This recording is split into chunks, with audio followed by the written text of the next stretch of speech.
magandang araw sa ating lahat.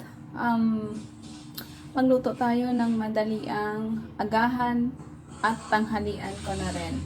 Okay, kung nakikita nyo, meron tayo ditong tangkay ng kamote at meron tayong tangkay ng alugbate.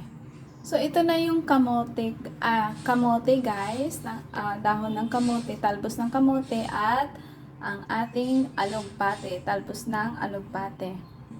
At syempre, hindi natin malilimutan ang ating sibuyas, kamatis, at ang ating pritong isda para isubak natin sa ating utan.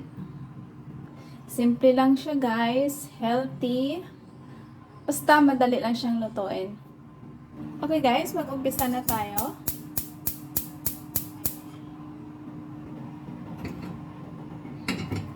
Hintayin natin na kumulo ang ating tubig. So, ayun na guys, kung makikita nyo, kumulo na siya. So, ilalagay na natin ang ating kamatis. Ang ating sibuyas. At ang ating dalawang isda. 1 and 2. Tapos takpan muna natin yan guys. Hintayin natin hanggang sa kumulo ulit. So ayan na guys, kumulo na siya ulit. So ilalagay natin ulit itong ating sili espada at sili labuyo para medyo maanghang. Masarap kapag maanghang guys. Tapos maglagay na tayo ng konting asin. At isunod na rin natin sa paglagay ang ating alugbati at ang ating talbos at nang tayo'y matapos. Okay guys, let's go.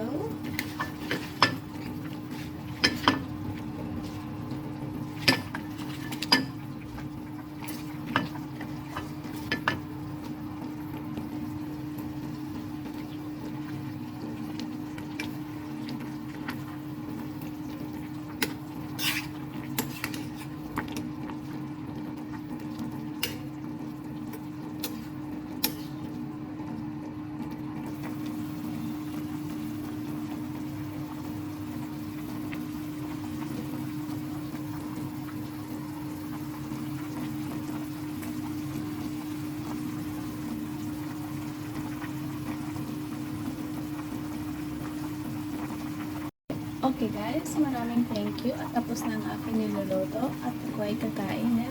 Salamat sa iyo on my next video guys. Thank you, bye bye. Thank you all for watching.